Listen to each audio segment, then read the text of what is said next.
भारत में कई तरह के देवता और विशेष रूप से देवियां रची गई हैं। कुछ योगियों और रहस्यवादियों ने कुछ खास मकसद को पूरा करने के लिए कुछ निश्चित रूप गढ़े। इनमें से कुछ रूप बहुत ही सुखद, कुछ भयंकर और कुछ बहुत जीवंत हैं। ये विभिन्न प्रकार के रूप आपके जीवन में अलग अलग आयामों को पूरा करने के लिए हैं। मैं कहना चाहूंगा कि ये अलग अलग तरह के औजार हैं। इसे एक उदाहरण से समझा जा सकता है। जैसे शिक्षा के क्षेत्र में आज कई तरह की शाखाएं हैं, जबकि एक समय था जब शिक्षा का मतलब था कि हर इंसान वह सब कुछ सीख लेता था जो सीखने योग्य था। आपको इस तरह की महिला को संभालने के लिए अलग तरह का कौशल चाहिए। दूसरे रूपों की तुलना में इन तक पहुंचना आसान है, लेकिन साथ ही वे बहुत तेज तर्रार हैं। अगर आप किसी उग्र रूप को बुलाने के बाद उसे संभालना नहीं जानते तो वह आपको मिटा भी सकता है। हालांकि आजकल लोग अलग अलग क्षेत्र में विशेषज्ञता हासिल करते हैं। इसी तरह इन योगियों ने कई अलग तरह से ऊर्जा की स्थापना की ताकि लोगों को अपने जीवन के अलग अलग आयामों के लिए अलग अलग रूप मिल सकें। उन्होंने एक पूरा सिस्टम बनाया जिससे इन रूपों का आसानी से इस्तेमाल किया जा सके। ऐसा ही विज्ञान दक्षिण अमेरिका में भी है, परंतु उनके रूप थोड़े अनगढ़ या अपरिष्कृत हैं। उन्होंने आमतौर पर पशुओं के आकार गढ़े हैं जो शक्ति हासिल करने के लिए इस्तेमाल किए जाते हैं। परंतु भारतीय संस्कृति में बहुत ही परिष्कृत रूप रचे गए।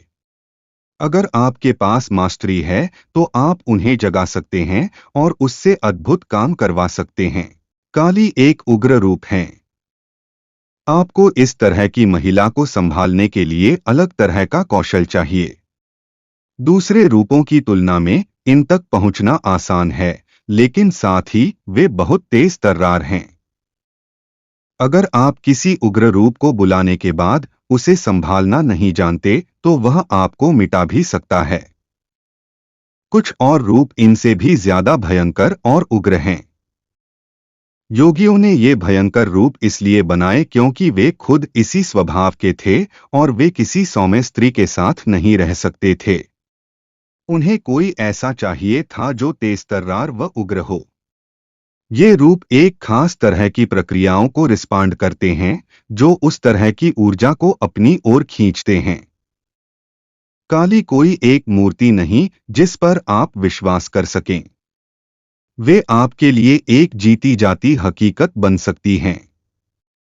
वे आपके सामने प्रकट हो सकती हैं क्योंकि जब एक बार ऊर्जा शरीर बन जाता है तो उसके साथ ही आप चाहें तो एक भौतिक देह भी रच सकते हैं। उदाहरण के लिए ध्यानलिंग सबसे ऊंचे स्तर का ऊर्जा शरीर है। वैसे तो इसके लिए भौतिक शरीर भी बनाया जा सकता है, लेकिन इसमें बहुत मेहनत करनी होगी और वह भी किसी काम की नहीं होगी। एक और इंसान बनाने का क्या तुक है। अभी आप मुझे मेरे असली रूप में अनुभव इसलिए नहीं कर पा रहे क्योंकि मैं भौतिक शरीर में हूं। मैं आपकी तरह बोलता हूं, सारे काम करता हूं। अगर मैं किसी और रूप में होता तो लोगों के लिए थोड़ी आसानी होती। जब आप किसी इंसान को देखते हैं तो उसे अपने तार्किक ढांचे में फिट करने की कोशिश करते हैं। अगर वह फिट ना आए तो आप उसे आत्मज्ञानी नहीं मानते। आपको लगेगा कि वह पागल है। तो ऐसा भौतिक शरीर बनाने का कोई फायदा नहीं है। ध्यानलिंग में सारे आयाम शामिल हैं, लेकिन काली ऊर्जा का एक अलग आयाम है। योगियों ने इसे रचा और खुला छोड़ दिया। इसे कई स्थानों पर अलग अलग तरह से मूर्त स्वरूप दिया गया है और कोई भी इससे जुड़ सकता है। यह अस्तित्व में एक बेहद शक्तिशाली ताकत है। एक केवल काली ही नहीं है, कई और हैं जो यौगिक परंपराओं से जुड़ी हैं। अक्सर हम लोगों के साथ उन स्थानों पर नहीं जाते क्योंकि अधिकतर लोगों को उसकी जरूरत नहीं है। जो लोग कुछ खास तरह के काम करना चाहते हैं वे ही उन स्थानों पर जाते हैं। जो लोग केवल मोक्ष चाहते हों उन्हें उन जगहों पर नहीं जाना चाहिए क्योंकि बहुत सारी उलझनें बढ़ जाएंगी। यह कुछ ऐसा होगा मानो आप खुद स्रष्टा बनने की कोशिश कर रहे हैं। ऐसा नहीं है कि यह कुछ बुरा है, पर यह कुछ ऐसा है मानो आप किसी ऐसे बच्चे को मैराथन में दौड़ाना चाहते हो जिसने अभी अभी चलना ही सीखा है। वह बच्चा निश्चित तौर खुद का नुकसान कर लेगा। जब आप किसी चीज के लिए तैयार न हो, तो एक अच्छी चीज की अधिकता भी आपके लिए बुरी हो सकती है।